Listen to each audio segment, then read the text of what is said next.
Okay guys, so uwian na. So bago umuwi, pakita ko muna sa inyo yung setup guys na. Kasi hindi ko napakita sa inyo dun sa unang video yung mic eh. So yan yung setup ko sa mic guys. Nakalagay siya dito sa clip sa likod. So pagka kinlip mo siya, facing yan, nakaganyan yan pagka nakakabit na sa helmet. So nasa tapat ng bibig mo mismo yung mic. Gamitin ko siya ngayon pa uwi. Iparinig ko sa inyo kung gaano kalinaw o kung gaano yung ano yung performance na itong mic na to, okay? Okay guys, so yung linaw nitong camera sigurado malinaw to. Time check 2:11. So yun, meron akong napansin dito sa ano, sa Eliminator na medyo na-disappoint ako. Hindi naman sa performance, maliit na bagay lang pero pakita ko sa inyo mamaya. So madalang mo na ginagamit si KLX papasok sa trabaho, once a week na lang para at least nagagamit ko pa rin siya. Kasi nasanay ako dito sa bilis na to. Naninibago ako din sa takbo ng ano, ng KLX. KLX kasi medyo ano eh, medyo nabibitin. Hindi naman nabibitin kasi siyempre dual sport yun eh. Pang ano yun eh, pang off-road. O most of the time pang off-road talaga. Pero yung bilis kasi dito, kagaya nung sabi ko sa inyo guys, yung takbuhan dito mabilisan talaga. Ayan o, yan nyo. Ganyan ang takbuhan dito eh, iba. Kaya yung KLX medyo na underpower eh. Pero pagdating sa ano, pagdating naman sa trail, sa off-road, doon siya namamayagpag.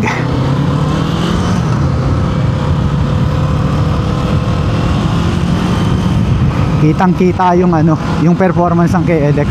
Actually tuwan-tuwa nga ako dun sa performance ng KLX na yun nung unang nakuha ko siya. Tapos yung dinala ko siya sa trail dito sa Gorman, lakas nung ano niya, yung pinagkaiba niya. Siyempre from 150cc na CRF, yun yung gamit ko sa Pilipinas, tapos bump up ka sa 230cc, no? Tapos yung KLX, siyempre yung KLX alam natin yung frame kumpara sa bigat, kumpara mo yung KLX 150 na lang eh sa bigat ng CRF 150, di ba? Pero ganun pa man, ang napansin ko dun sa KLX na 230, parang mas mabigat pa rin si CRF ano 150. Ayan, dito guys sa Cali legal yung lane splitting.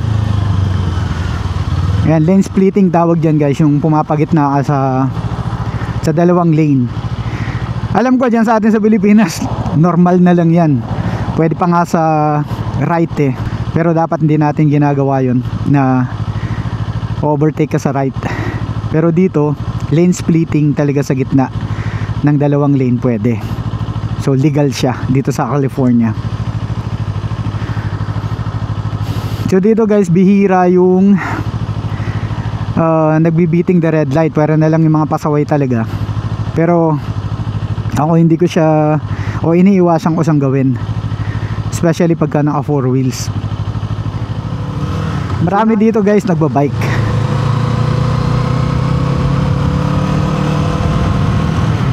nagmo-mountain bike, nag-street bike.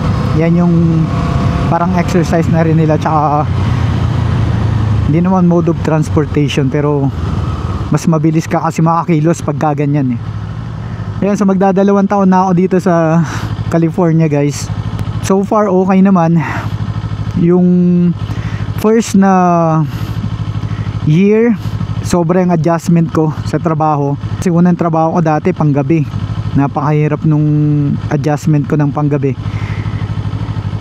Tulog ako, gising yung family ko, gising ako, tulog naman yung family ko. So swerte na lang talaga na nakahanap ako ng trabaho ngayon. Mga siguro 6 months or 5 months nung nahanap ko yung trabaho ko na dito sa trabaho ko ngayon. Car dealer sila, may production line. Ayun, as a mechanic, automotive mechanic. yung trabaho ko guys. So buti na lang bago ako nagpunta dito sa US, kumuha ako ng automotive mechanic na course. Actually sa TESDA yung inuha ko na automotive. So nagkaroon ako ng NC1, NC2 dun guys na certificate. Yun yung ginamit ko dito para mag-apply. At the time na nag-apply ako, wala silang available na na mechanic position. So parang porter yung unang trabaho ko dito sa kanila.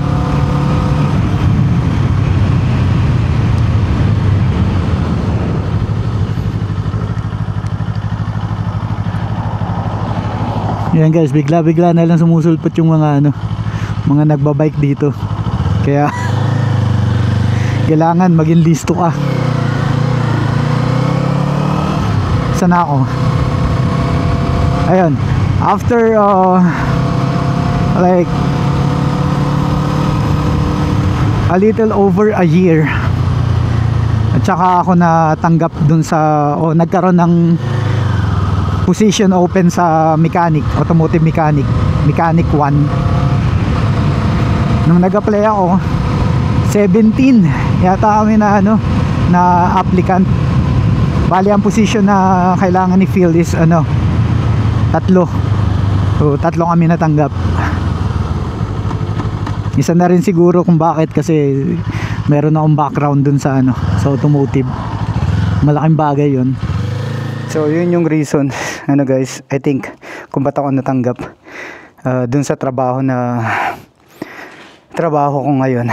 Malaking bagay, malaking tulong sa aming pamilya, kasi grabe yung unang taon ko dito guys. First year ko, grabe yung adjustment sa sakto lang yung kinikita mo, pangbayad sa bahay, pangbayad sa insurance, sa sasakyan, gasto sa bahay. Although magkasama naman kami ng asawa ko, partner kami sa mga gastos, pero ganun pa rin, saktong-sakto lang. Okay, so at least ngayon nakakaluwag-luwag na. Thank you na lang kay Lord talaga. Okay, so yung sinasabi ko guys kanina tungkol dito sa problema na nakita ko, yun na nga, pagka pinaling mo, ilalak mo siya, hindi siya naglalak agad. Kailangan hanapin mo pa yung pinaka sweet spot para pumasok yung lock mechanism niya dito sa leeg. Kasi ito flimsy, pero yung power niya guys okay naman, walang problema sa power. Based sa experience ko na patakbo, pinakamabilis na takbo ko na sa kanya is 95 or 94 miles. So nasa 130 something kilometers per hour. So okay na yun, kung sa bilis lang yung pag-uusapan. Okay, so yun lang guys, gusto ko lang i-share sa inyo yung tunog nitong mic, kung gaano ba siya kalinaw, kung may feedback, kung dinig ba yung muffle sa hangin pagka tumatakbo siya, o kung malinaw siya para sa motovlogging. So far yung battery walang problema, of course. Yung linaw sigurado ako walang problema yan. Okay guys, hanggang dito na lang itong video na to. Maraming salamat sa panonood ulit. Ingat sa pagdadrive. Kita kita sa susunod na video.